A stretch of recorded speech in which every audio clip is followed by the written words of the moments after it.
शेमधील झालेली घटना अजून 2 दिवस पूर्ण होत आहेत की नाही तोपर्यंत आज कदम पेट्रोल पंप कागल येथे एक शाळकरी मुलीला रस्त्यावरून जात असताना एक अनोळखी मुलगा त्या शाळकरी मुलीला छेडताना दिसला।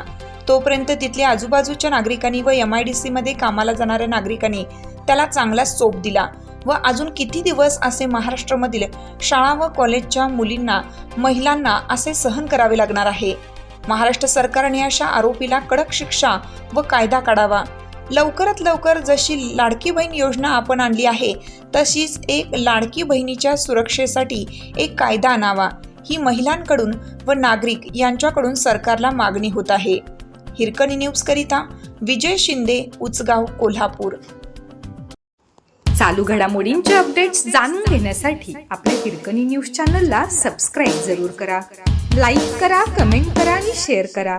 बेल आयकॉनवर प्रेस करा आणि नोटिफिकेशन्स मिळवा।